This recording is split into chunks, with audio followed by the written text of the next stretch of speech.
His ignorance was as remarkable as his knowledge. This was the description of a rather famous character in literature. Of contemporary literature, philosophy, and politics, he appeared to know next to nothing. And most particularly, given the admiration that most appear to hold for his methodological thought processes, albeit most often described as deduction, when actually quite the opposite, induction, at least according to his roommate. My surprise reached a climax, however, when I found, incidentally, that he was ignorant of Copernican theory and of the composition of the solar system. Would one today be surprised to discover that Dr. John Watson had remarked of the sleuth detective extraordinaire that any civilized human being in this 19th century should not be aware that the Earth's travel around the sun appeared to be, to me, such an extraordinary fact that I could hardly realize it? Sherlock Holmes, a rejecter of science? Does that not seem preposterous? So perhaps, at least in pandemic, an order to stay homes, as it were, may not be the best advice. Still, applying his investigative method, that many admire, even if misunderstood sometimes, he had concluded that it is a mistake to confound strangeness with mystery. And it was his considered thought that the most commonplace crime is often the most mysterious only because it presents no new or special features from which deductions may be drawn. No cover-ups. It's just too simple to see.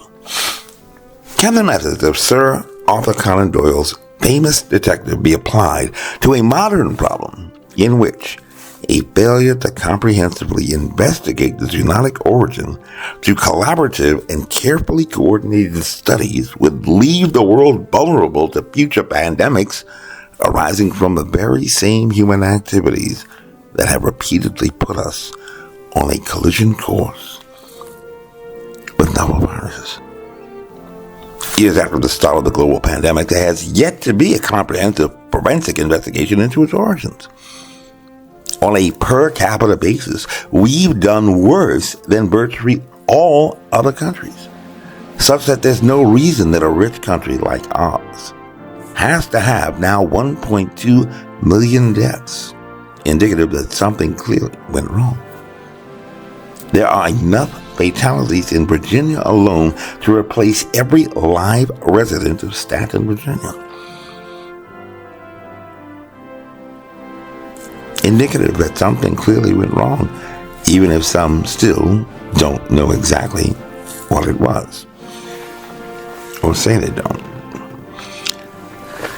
We have a novel virus about which many prominent members of the scientific community have concluded that the most likely explanation is a natural evolution from an animal reservoir to a human.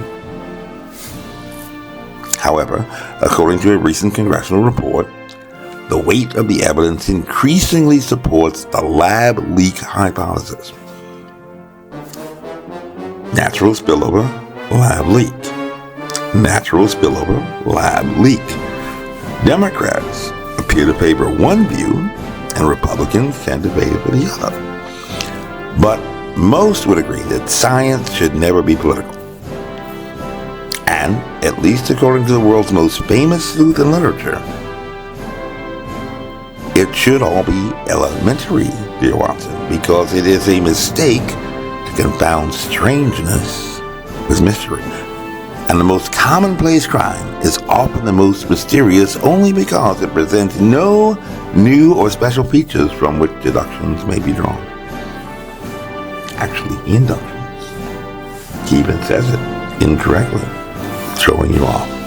Inductions, not deductions. So, where might we begin? According to the president, we know what we have to do to defeat this virus. Tell the truth, follow the science, and the scientists. After all, Finding light in the darkness is a very American thing to do, perhaps the most American thing to do. And at the very beginning of the outbreak, we were hit with a virus that was met with silence and spread unchecked. Its denials for days, weeks, and months had led to more deaths, more infections, more stress, and more loneliness. And at that time, the guidance from the CDC was that the virus is thought to spread mainly from person to person, between people who are in close contact with one another, within about 6 feet, through respiratory droplets produced when an infected person coughs or sneezes. These droplets can land in the mouths or noses of people who are nearby or possibly be inhaled into the lungs. Is that what you think? Your response may in fact depend upon your political affiliation, which would obviously be wrong. But if we follow the science and the scientists, the virus is thought to spread mainly from person to person. And perhaps that is what you thought. But examining the grammatical syntax of this statement is probably looked over by a whole lot of lawyers to make sure that nobody goes to jail or gets sued. Is that what the CDC had thought? They did not state that the virus is spread declaratively, mainly from person to person, but only that the virus is thought to spread that way. Is that not an odd phrasing of such an important statement? Information that you need to know in the least bit of it. Perhaps we need to look someplace else. Over 85% of Americans have volunteered for at least one shot or dose of the mRNA or adenovirus products that had been developed at warp speed, ahead of schedule, after the approvals of applications for emergency use authorization that had been submitted by Pfizer, Moderna, and Janssen, who incidentally made quite a lot of money on that. And following the science and the scientists, follow the money, one might reasonably expect to find in their applications, just like in any other federal contracting proposal. A lot of people know federal contracting. A lot of people make their livings as contractors. Some specifications, right? Specifications for the applications for which they had sought approval. It's not in the contract, you can't do it. And we should find then similarly echoing the guidance of the CDC that the virus is thought to spread mainly from person to person. However, if you locate the applications, all readily available in open view on the internet, on the FDA website, in fact, not hidden from anyone who does not seek this basic information, covering things up themselves, at least these tentatively phrased words do not appear about the virus being thought to spread in a certain way. And common sense would dictate, as Secretary of Defense Lloyd Austin had said, especially with an invisible enemy, you're not going to win if you don't have the right information. It's almost common sense. Rosying up intelligence doesn't help us be successful in this fight. You don't want to walk into an exam and say that you're smart and then find out that you're wrong. You can't hit a target that you cannot see, or worse, one that you don't even have. And in the application presented by Pfizer, Moderna, and Janssen, to a man without exception, they all state that their products were being developed, how? To address what they describe as, this is interesting, a chemical, biological, radiological, or nuclear CBRN agent or agents. Why would they not just describe it as the novel virus?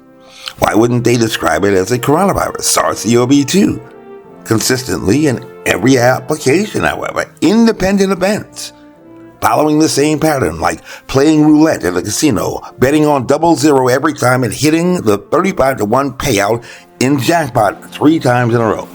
How often does that happen? Is that strange? CBRN. There must be a reason for them all to say the same thing at the same time. A chemical, biological, radiological, or nuclear CBRN agent or agents. agent or agents, plural? Is there more than one? Let's dig a little bit deeper. According to what is published in the Federal Register on March 27, 2020, the former HHS Secretary Alex Azar had determined in the Trump administration that a public health emergency that has a significant potential to affect national security. Significant potential to affect national security. Now that is defined as members of the Title 10 or Title 50 Army, active duty, reserves, National Guard. And if you're not them, then this is not really affecting you. But also, the health and security of United States citizens, that's you, but no, living abroad. Residing abroad is even more intriguing, especially if you're not residing abroad. And that involves a novel, in parentheses, new coronavirus, or NCOV, which we all should know. New coronavirus, novel coronavirus. And first detected, not necessarily its true origin, but this is where we first identified it, discovered it, saw it, but only first detected in Wuhan City, Hubei Province, China in 2019. Hence described as 2019 NCOV. And involving, and this is where it gets really, really interesting, a heightened risk of attack with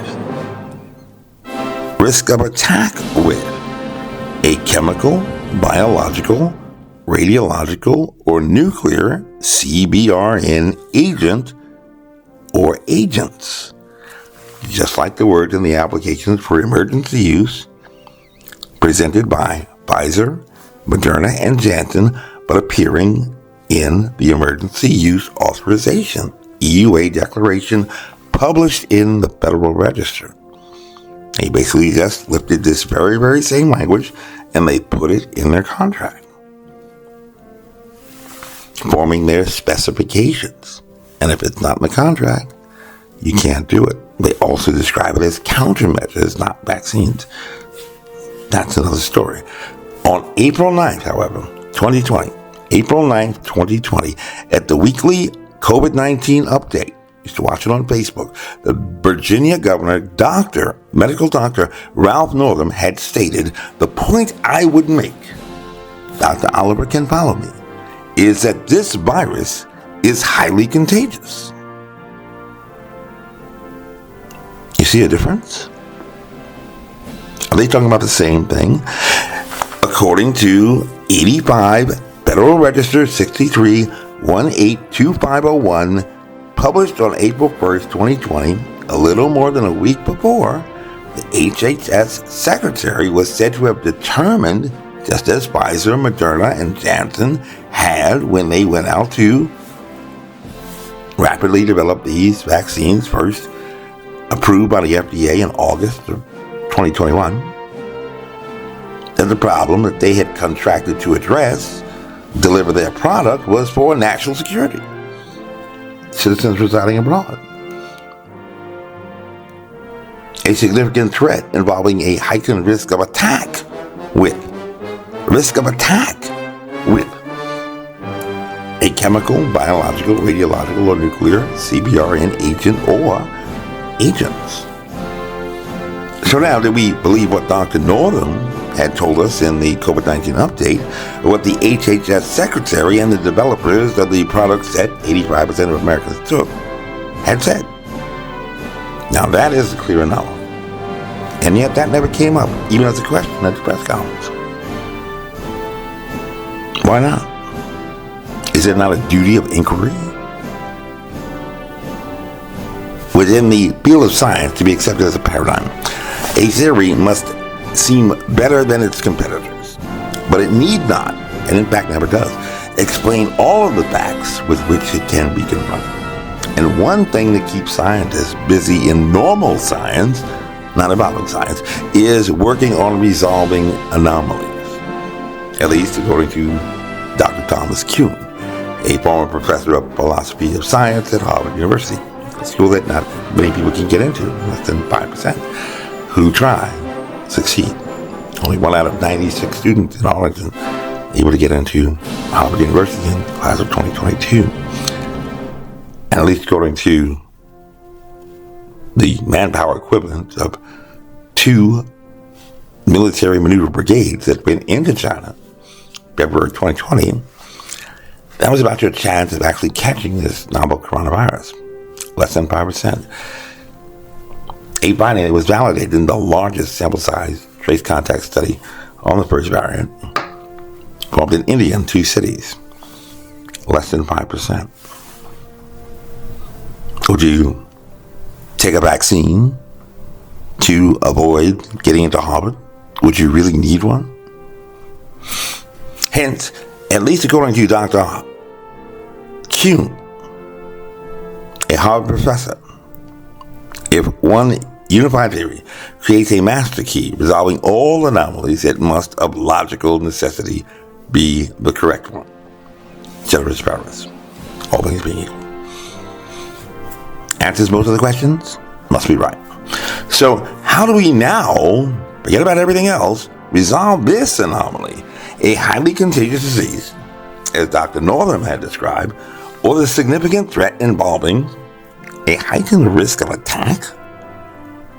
A risk of attack with a chemical, biological, radiological, or nuclear CBRN agent or agents? Okay, now, if 85% of Americans took at least one shot of these products, somebody had to have asked what they were being administered. Was a novel virus, a novel treatment, and a lethal pandemic, right? Evolutionary pressure, rise to the occasion, meet the moment?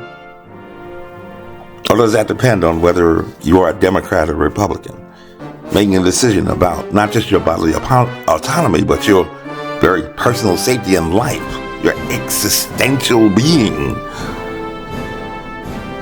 Or you're only following orders, like some automaton or soldier? I mean, we're all adults here. I don't see how we all miss that. And that was your decision, either to take the products or not. Novel products. First time in history, breaking history. And you are an adult, right? Did you also make that decision for your children? You did do your homework before making your children do this, right? Now, no matter. It's in the past, and this is all just perhaps irrelevant considerations of what ifs that certainly, if you are listening now, didn't manage to kill you. No biggie.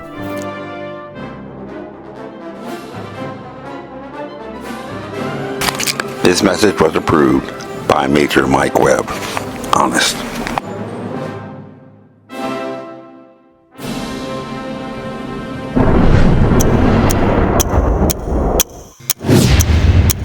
This has been a Filmways presentation, darling. And y'all come back now. Yeah.